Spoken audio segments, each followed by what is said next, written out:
Mestre, quer que façamos cair fogo dos céus e eles sejam consumidos?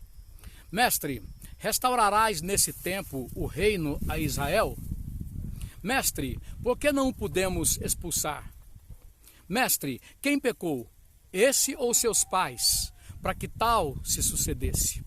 Durante 3 anos e 40 dias, esses 11 discípulos, que assim conviviam com Cristo, foram tratados pelo único instrumento da graça de Deus para salvar, para tratar, para mudar, para moldar o caráter das pessoas segundo o caráter de Cristo.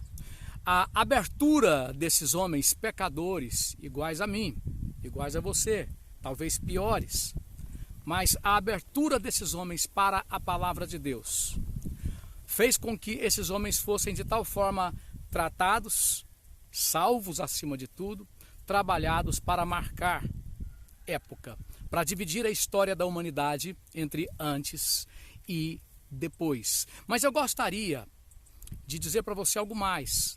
Ninguém naquela época chamaria outrem de Galileu sem que aquilo soasse como um agravo.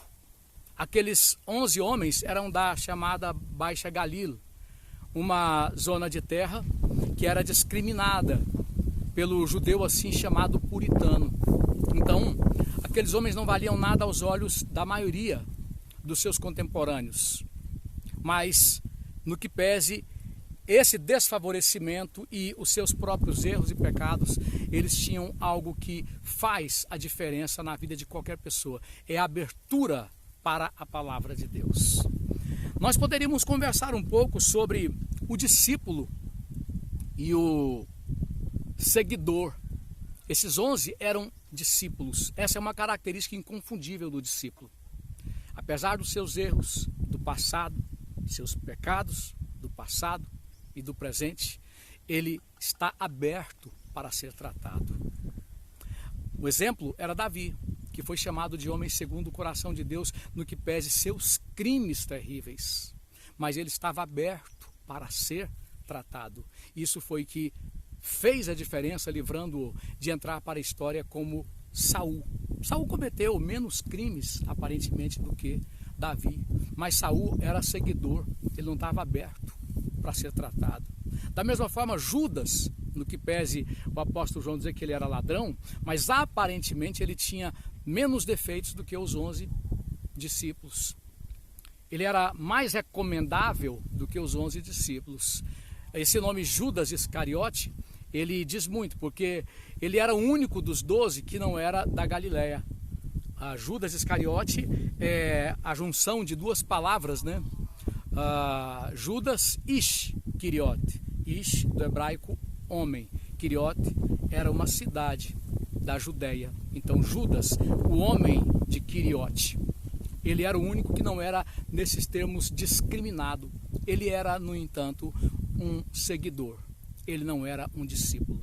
O seguidor, ele convive com a obra de Deus. Ele convive na comunidade cristã, visando os seus próprios interesses.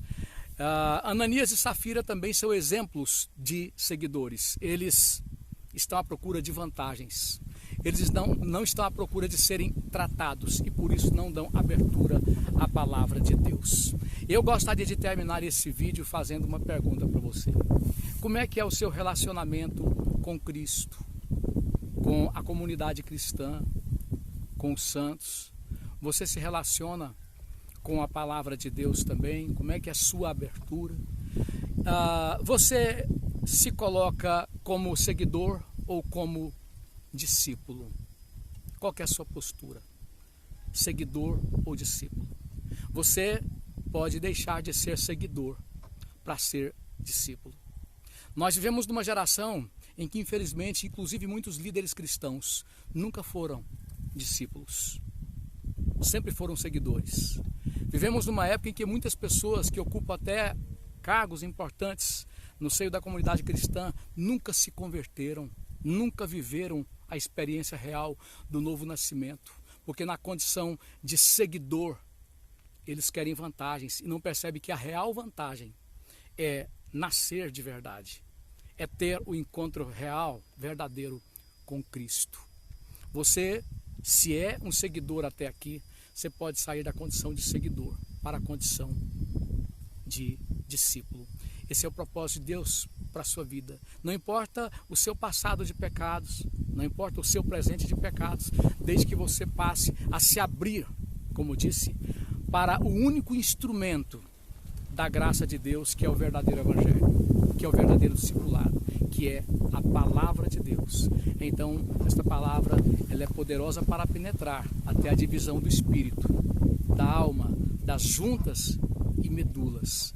Ela pode te levantar da morte, ela pode te livrar do destino que Judas teve, estando até hoje no inferno, para que você possa ter participação na sorte comum aos 11 discípulos e a todos os santos ao longo da história.